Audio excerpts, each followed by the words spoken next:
Hi friends, welcome back. So, third chapter of Psychology of Money. Never enough. Never enough. What rich people do crazy things. So బేసిక్గా ఏంటంటే ఇప్పటిదాకా మనం చూసిన చాప్టర్స్లో లేకపోతే money related థింగ్స్లో స్టాక్స్లో వాటిలో చూసిన వాటిలో మనీ యొక్క ఇంపార్టెన్స్ ఎందుకు కావాలి, ఎలా కావాలి, ఏం చేయాలి, ఇవే చూసాం అన్నమాట. ఇందులో ఒక డిఫరెంట్ పర్స్పెక్టివ్ అనేది ప్రొవైడ్ చేస్తుంది అన్నమాట. మనం మనీతో చూసి చేసేటప్పుడు ఎప్పుడు కూడా దాంట్లో తృప్తి అనేది ఉండదు. ఎంత వచ్చినా ఇంకా కావాలనే అనిపిస్తూ ఉంటుంది. మీకు ఒక 100 కోట్లు రాని ఆ వచ్చిన మూమెంట్లో మీకు హ్యాపీగా ఉంది, ఇంకా చాలరా దేవుడా అంటారు. కానీ నెక్స్ట్ ఒక 2 months అయిన తర్వాత అరే 100 కోట్లు ఏం సరిపోతారా, ఇలాంటి వాళ్ళు చాలామంది ఉన్నారు, ఇంకా చేయాలి, 1000 కోట్లకి వెళ్ళాలి, లేకపోతే మనం పొలిటికల్ పార్టీ పెట్టాలి, ఇంకా ఏదన్నా చేయాలి, ఇంకా ఫేమస్ అవ్వాలి అనే ఫీలింగ్లోనే వెళ్ళిపోతారు అన్నమాట. ఇది very common thing. Most of the people దీంట్లో జాగ్ అయిపోయి వెళ్ళిపోతూ ఉంటారు అన్నమాట. సో ఈ చాప్టర్ అనేది మంచి ఇన్సైట్ని ప్రొవైడ్ చేస్తుంది. ఇప్పుడు అల్టిమేట్ ఎయిమ్ మనము మనీని ఎర్న్ చేసి చేయడానికి ఏంటంటే ఒకటి ఫైనాన్షియల్ ఫ్రీడము, సేఫ్టీ నెట్ మనకు ఉందా లేదా అసలు హ్యాపీగా ఉండడానికి మనకు కావాల పాయింట్లో ఒక ఫ్రిక్షన్ లేకుండా లైఫ్ వెళ్ళడానికి మన మనీ కావాలనుకుంటున్నట్టు. దానికి మించి వస్తుందంటే thank the God, do the right things, ఇంకా ఎక్కువ వస్తే మంచిదే, అంతే వచ్చినా ఓకే. కానీ కంపారిజను, పక్కలతో పోల్చుకోవడం, లేదు మనం ఇది కావాలి అనుకోవడం, అది ఎలా దారితీస్తుంది, దానివల్ల వచ్చే ప్రాబ్లమ్స్ ఏందనేది ఈ చాప్టర్లో బాగా ఎక్స్ప్లెయిన్ చేశాడు విత్ ఎగ్జాంపుల్స్. ఒక షార్ట్ ఎగ్జాంపుల్ ఏం చెప్పాడంటే, రజత్ గుప్తా అతను అనమాట. అతను ఒక అనాథ. టీనేజ్ టైంలో అతను అసలు ఇంతవరకు బాస్కెట్బాల్ కోర్టును కూడా చూసుండలేడు. అసలు చాలా చిన్న బ్యాక్గ్రౌండ్ నుంచి వచ్చామన్నమాట. అలాంటి దాని నుంచి మెకెన్జీ అనే టాప్ కన్సల్టింగ్ ఫర్మ్కి CEO అయ్యాడు. దాని తర్వాత ఫిలాంథ్రపీలో బిల్ గేట్స్ వాళ్ళతో కలిసి ఫిలాంథ్రపీ ఆర్గనైజ్ చేయడం, వరల్డ్ ఎకనామిక్ ఫోరంలో వీటిలో చేయడం. He is one of the millionaires. అంటే తను ఆల్రెడీ తను సంపాదించిన డబ్బులంతా పెట్టుకుంటే అతనికి ప్రతి గంటకి, అంటే 24 గంటల్లో ప్రతి గంటకి $600 వస్తాయి. మీరు ఇమాజిన్ చేసుకుని $600 ప్రతి గంటకు వస్తుంది, ఏమీ చేయకుండా అతను సంపాదించినంత పెట్టేస్తే. సో అతను ఖాళీగా కూర్చున్నా తన లైఫ్లో ఏం కావాలన్నా అది చేసుకొని కూర్చోవచ్చు అనమాట. కానీ అతను ఏం చేశాడు, తనకు మనసులో ఒకటి విష్ పడింది. ఏంటంటే నేను మిలియనీర్ అయ్యాను సరే బిలియనీర్ అవ్వాలి. అంటే కోట్లు ఉన్నాయి సరే 1000 కోట్లు కావాలి, లేకపోతే 10,000 కోట్లు కావాలి అనే ఆశ అతనికి కలిగింది. సో దాన్ని అది చేయాలని అతను డిసైడ్ అయ్యారు. నేను మిలియనీర్ క్లబ్ నుంచి బిలియనీర్ క్లబ్కి నేను వెళ్ళాలి అని చెప్పేసి అనుకున్నాడు. దానికోసం అక్కడ నుంచే స్టార్ట్ అయింది అతనికి ఆకృతి. అతను గోల్డ్మ్యాన్ సాక్స్ అనేది కన్సల్టింగ్ ఫర్మ్ ఉండింది. ఒకానొక టైంలో సరిగ్గా చేయకుండా ఉండింది.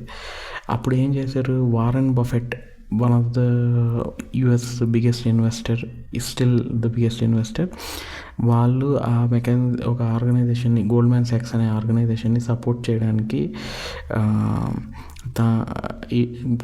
తను ఇన్వెస్ట్ చేస్తా అని చెప్పి పెట్టుకున్నట్ట. అది ఇతను మెకెన్సీలో ఉండడం వల్ల దీనికి ఆ ఇన్ఫర్మేషన్ తెలిసిన సెకండ్స్లోనే తన ఫ్రెండ్ అయిన ఫండ్ మేనేజర్కి ఫోన్ చేసి పెట్టేశారు. అవ్వగానే ఆ హెడ్జ్ ఫండ్ మేనేజరు కొన్ని లక్షలు విలువ చేసే షేర్లు కొన్నాడు. దెబ్బకి 1-2 రోజుల్లో అతనికి కావాల్సిన $1 million వచ్చాయి. కానీ ఏమైంది, ఇన్సైట్, అతను పట్టుబడ్డాడు, జైలుకి వెళ్ళాల్సి వచ్చింది. ఈ ఎకనామిక్ ఇర్రెగ్యులారిటీస్ చేశాడు, ఇన్సైడర్ ట్రేడింగ్ అనే పాయింట్ మీద అతను. సో ఈ గుప్తా రజత్ అంటే ఇద్దరు హెడ్జ్ ఫండ్ మేనేజరు ఇతను జైలుకి వెళ్ళాల్సి వచ్చింది అనమాట. సేమ్ అలాగే ఇంకా డిఫరెంట్ ఎగ్జాంపుల్స్ ఉన్నాయి. అతని దగ్గర కావాల్సింది కొనుక్కునేదానికి తక్కువేం లేదు, కానీ అతను ఇంకా అపరధనవంతులు అవ్వాలనుకొని తనకున్న దాన్ని ట్రై చేసేవాట. సో ఇందులో మనం తెలుసుకోవాల్సిందంటే, ఇప్పుడు ఈ ఎగ్జాంపుల్ ఇతను ఎవరో మనకు తెలిసిన రజత్ గుప్తా గురించి చేయక్కర్లేదు, ప్రతి దగ్గర జరుగుతూ ఉంది. అసలు మన చుట్టుపక్కల ఉన్న పాలిటీషియన్స్ని చూస్తే మీకు అర్థమైపోద్ది. ఒక 5 ఏళ్లలో పాలిటీషియన్ వెనకేసేది, అసలు పాలిటిక్స్లో వచ్చే వాళ్ళకే ఆల్రెడీ వాళ్ళు డబ్బులతో వచ్చారు. అలా అని చెప్పి ఉన్నదాంతో చాలా అనుకుంటారా? అనుకోరు. ప్రతి 5 ఏళ్ళు దోచుకొని తిని వెళ్తానే ఉంటారు. వాళ్ళు వీళ్ళ మీద కంప్లైంట్ చేస్తారు, వీళ్ళు వాళ్ళ మీద కంప్లైంట్ చేస్తారు. వాళ్ళిద్దరి గురించి ఎవరు డబ్బులు తినని వాళ్ళు నిజాయితీగా తన పని చేసుకొని కరెక్ట్గా న్యాయంగా ట్యాక్స్ కట్టే వాళ్ళం మనం కొట్టుకుంటాం సోషల్ మీడియాలో, వాటిల్లో, అన్ని ప్లేసుల్లో. కానీ అఫ్కోర్స్ మనం చాయిస్ తీసుకోవాలి. ఒక నేషన్ ఉన్నప్పుడు ఎవరు రైట్ అవుతారు, what is the best choice, మన పర్స్పెక్టివ్ ఉండాలి, దట్స్ ఓకే. కానీ రియాలిటీ చూస్తే in each party, every party ఇది అది అనేది కాదు. చూస్తే కొంతమంది ఉంటారు, కొంచెం మంచి డైలాగులు చెప్తూ ఉంటారు, కానీ బ్యాంక్ డిఫాల్టర్స్ ఉంటారు. అంటే ఎంతో వేల కోట్లు, 6,000 కోట్లు 7,000 కోట్లు లోన్ తీసుకొని వదిలేసి వెళ్ళిపోయిన వాళ్ళు, షెల్ కంపెనీ వాళ్ళు. ఇప్పుడు మన సూపర్ స్టార్ అమితాబ్ బచ్చన్ ఇలాంటి వాళ్ళు కూడా షెల్ కంపెనీస్ మెయింటైన్ చేసి పనామా పేపర్స్లో ఇన్వాల్వ్ అయ్యి ఉన్న ట్యాక్స్ కట్టకుండా చేయడం.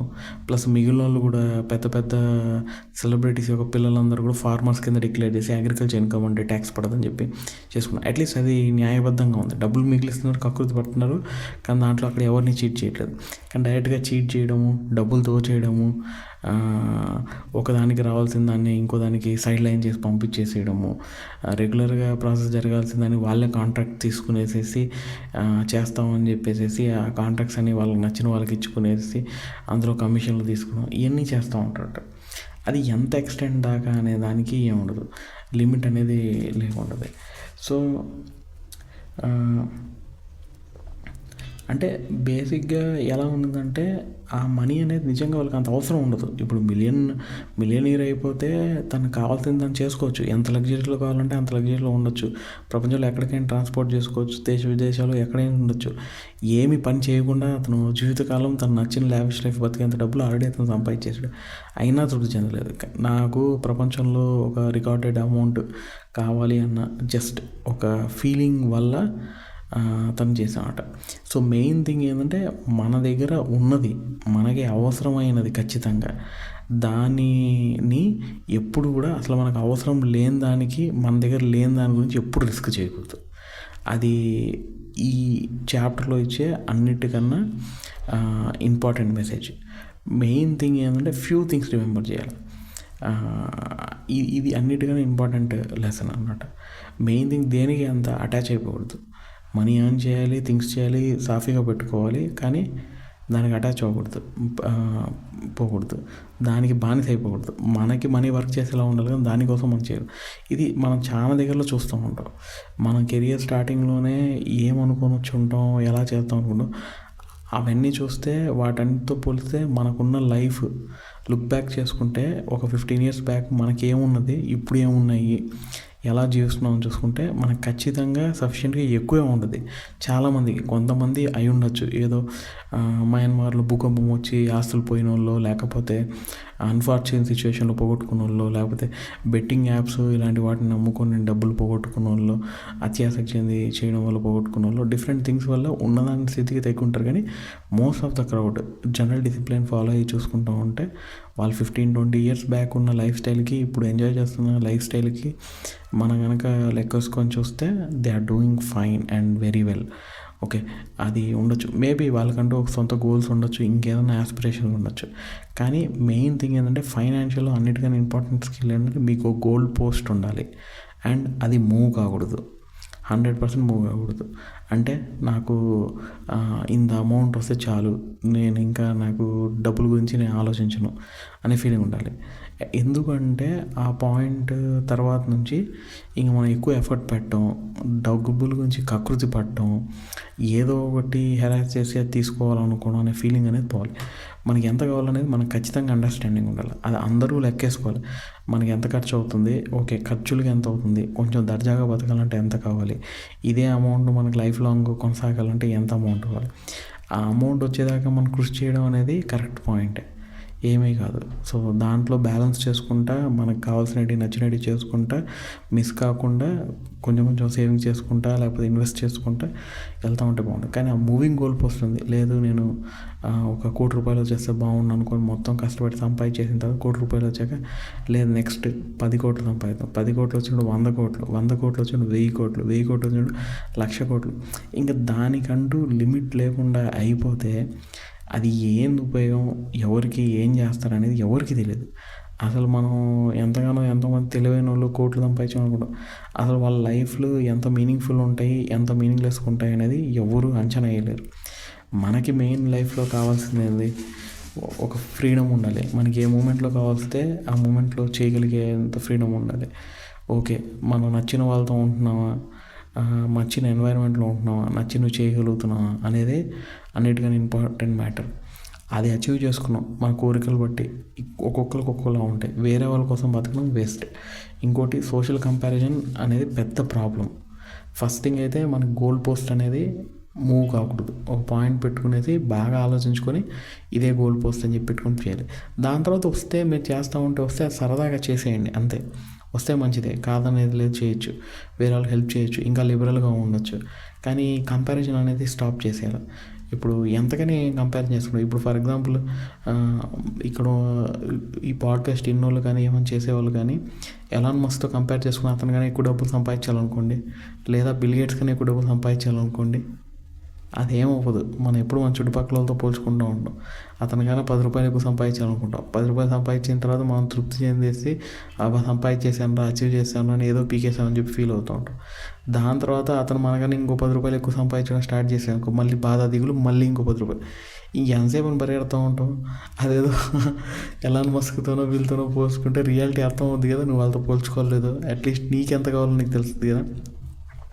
అది అన్నిటికన్నా ఇంపార్టెంట్. సో సోషల్ కంపారిజన్ అనేది చాలా కష్టం, రాంగ్. అంటే ఇది చాలా దగ్గరలో కూడా మనం చూసాం అన్నమాట.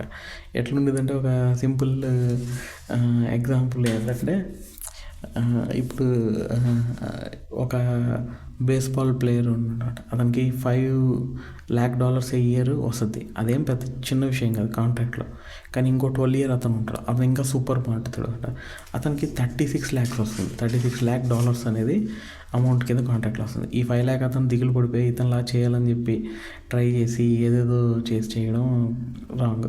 వీళ్ళిద్దరికి ఎక్కువ ఉంది. వీళ్ళిద్దరిని పక్కన పెడితే వాళ్ళతో పోలిస్తే వారెన్ బఫెట్కి ఎంత వస్తుంది, వారెన్ బఫెట్తో పోలిస్తే జెఫ్ బెజోస్కి ఎంత వస్తుంది, అమెజాన్ ఫౌండ్ అవుట్ చేసిన అతనికి జీవితకాలంలో వారెన్ బఫెట్ సంపాదించిన దానికన్నా జెఫ్ బెజోస్ ప్రతి నిమిషం సంపాదించే అమౌంట్, ఇంక్రీజ్ అయిన అమౌంట్ చాలా ఎక్కువ ఉండొచ్చు.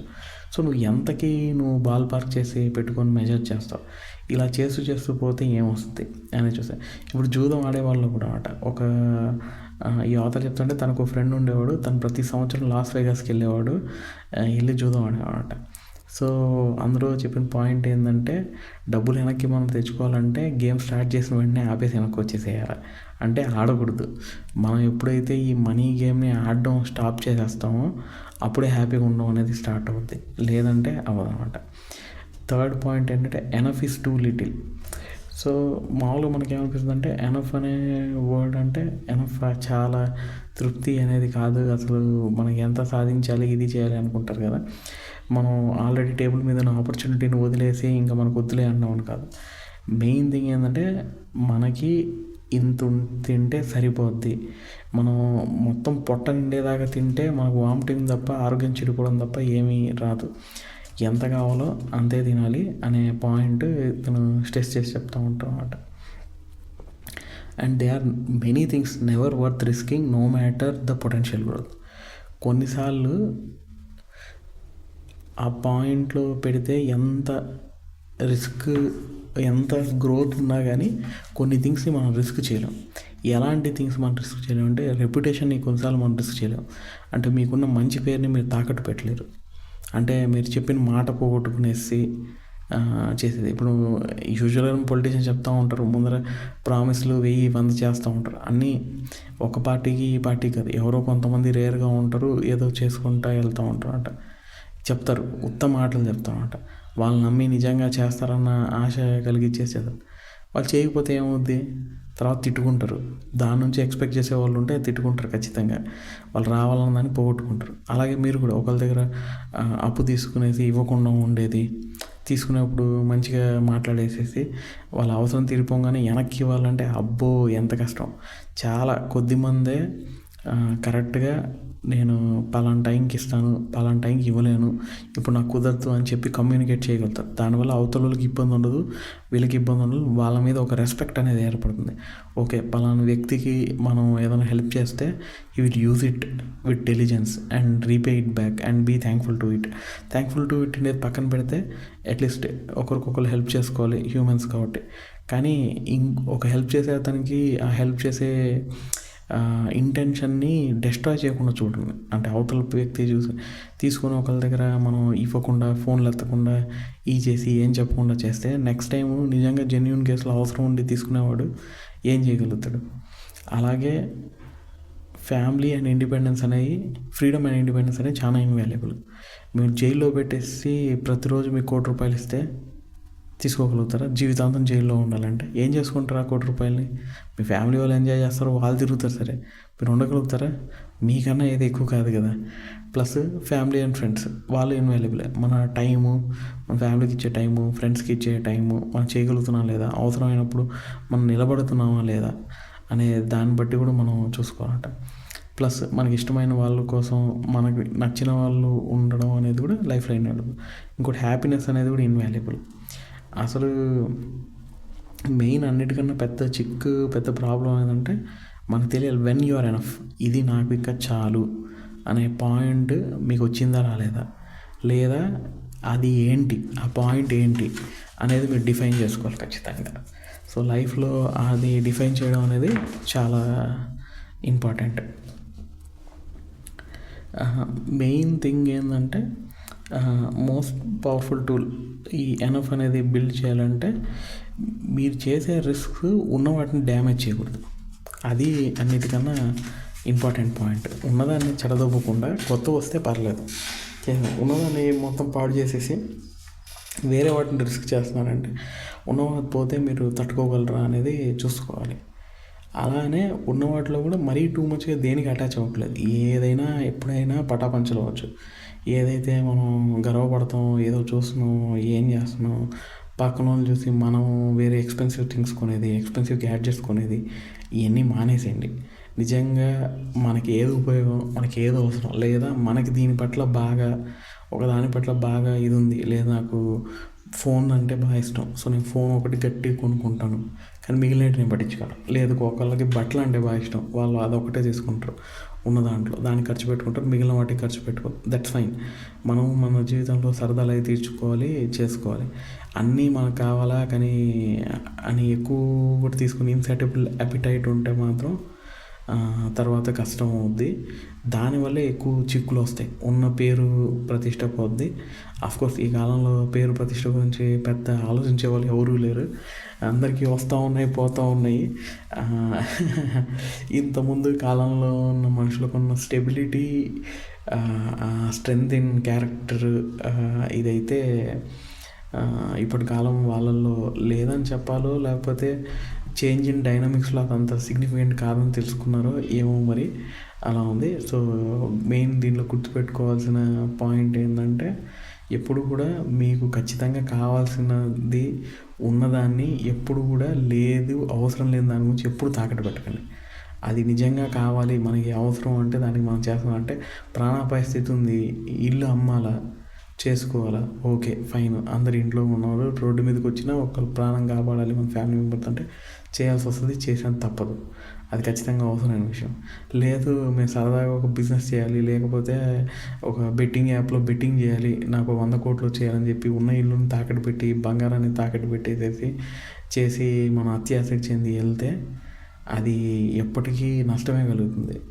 ఈ మధ్య నేను విన్నాను, మా ఫ్రెండ్ ఒకతను చెప్పానమాట, వాళ్ళ ఫ్రెండ్ పాపం ఆత్మహత్య చేసుకున్నాడు. ఎందుకు ఆత్మహత్య చేసుకున్నాడు అంటే బెట్టింగ్ చేసి ఆత్మహత్య చేసుకున్నాడు. ఇప్పుడు న్యూస్లో కూడా పాపులర్ అవుతూ ఉంది. ఈ గవర్నమెంట్స్ ఇవి అట్లీస్ట్ బ్యాన్ చేయట్లేదు, ఎంతసేపటికి యాడ్ వేసి మీకు హానికరం అంటారు తప్పించి వాళ్ళు దాంట్లో నుంచి జిఎస్టీలు డబ్బులు లాక్కుంటున్నారు. సో వాళ్ళు నిజంగా చిత్తశుద్ధి ఏమీ లేదు, they are just want to earn out of you అంతే.